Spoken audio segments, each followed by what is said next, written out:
월가 투자은행들은 대선 이후 우리 경제와 증시 성장에 대한 긍정적인 평가를 연이어 내놓고 있습니다. 이번 2차 추경 예산 편성이 GDP 충격을 다소나마 완화시켜줄 것이란 기대 때문입니다. 오늘 밤 미중 고위급 무역회담의 성과에 따라 우리 증시로의 투자자 유입이 더욱 활발해질 수 있다는 관측도 제기됩니다. 김종학 뉴욕 특파원 연결해 상황 들어봅니다. 김종학 특파원, 한국에 대한 월가의 시선이 완전히 달라졌다고요?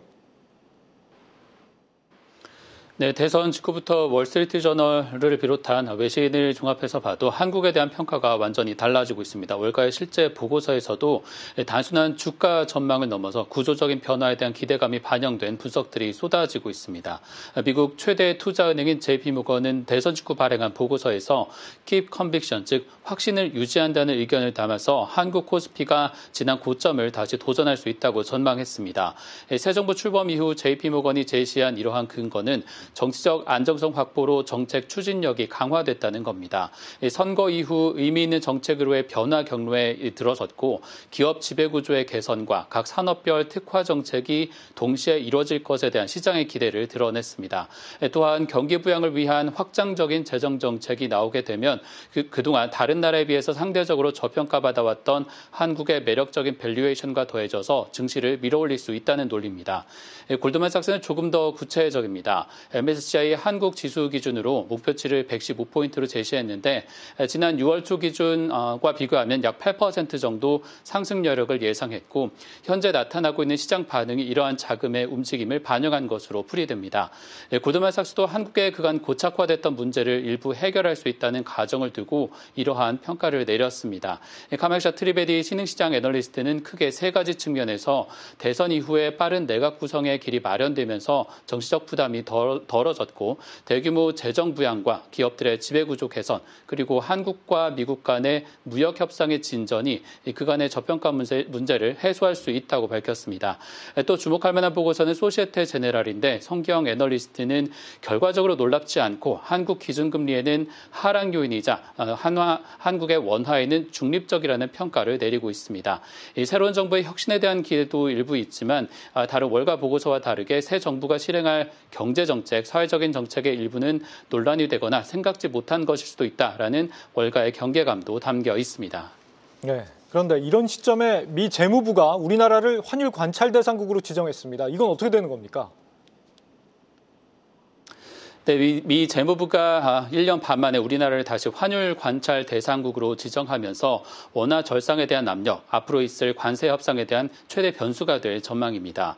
미국은 2015년 제정한 무역촉진법을 근거로 교역 상위 20개 나라에 대해서 환율 정책에 따른 환율 조작 여부를 심사해 왔는데 우리나라는 높은 대미 무역 흑자 그리고 경상 흑자로 인해서 요주의 대상으로 지정된 겁니다.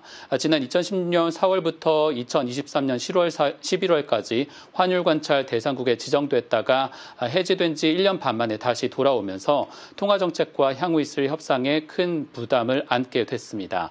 중국과 일본, 싱가포르, 대만도 이번에 환율 관찰 대상국으로 함께 지정이 됐는데 미국은 미 무역대표부가 관세를 활용해 이에 대응할 수 있도록 명시하고 있어서 향후에 상당한 변수가 될 전망입니다. 네, 그리고 오늘 밤 미국과 중국이 런던에서 이 고위급 무역 협상을 재개하게 됩니다. 우리 시장에도 중대한 변수가 될 수 있겠죠? 네, 이 협상의 여부를 많이 주목하게 되는 것 같습니다. 트럼프 대통령이 직접 예고했던 대로 런던에서 미중 간의 협상이 전개됩니다. 이번 협상은 지난 제네바 합의와는 별개로 이루어지는 히토류가 핵심입니다. 미국 측에서는 스콧 베선트 재무장관, 중국 측에서는 허리펑 부총리가 역시 상대를 하게 됩니다. 미국과 중국은 지난주 트럼프 대통령과 시진핑 주석 간의 90분간 통화 이후에 양측을 서로 초대하는 등 명분을 만들어가면서 협상을 이어가고 있습니다.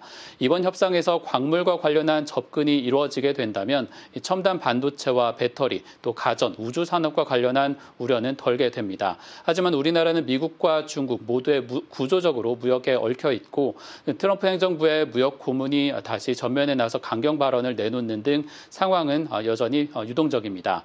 오는 7월 초까지 주한미군 방위비와 자동차, 철강에 대한 포괄적인 협상안을 마련해야 하는 상황인데 해당 초안의 연장 여부가 앞으로의 관건이 될 것으로 보입니다. 네, 최근 미국 내 정치 상황이 불안해지고 있다는 점도 남아있는 리스크 요인이라고요? 네, 이로 인한 트럼프 행정부가 강경책으로 돌아설 가능성도 있습니다. 이번 주말 로스앤젤레스에서 벌어진 이민자 시위에 트럼프 대통령이 군대를 투입하기로 하는 등 예측하기 힘든 리스크 요인이 늘어나고 있습니다. 관세 협상이 더디게 진행되는 가운데 일론 머스크와의 정치적 갈등까지 겪게 되면서 미국 내부에서 정책 동력은 약해지는 상황입니다. 미국 내 갈등이 증폭하면서 이에 따른 영향을 월가도 주시하고 있습니다. 트럼프 대통령이 국내 정치적 압박을 더 크게 받을수록 중국 등 협상에서 더 강경한 입장을 취할 가능성이 높다는 관측입니다.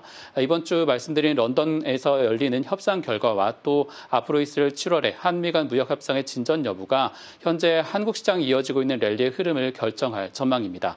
지금까지 뉴욕에서 전해드렸습니다.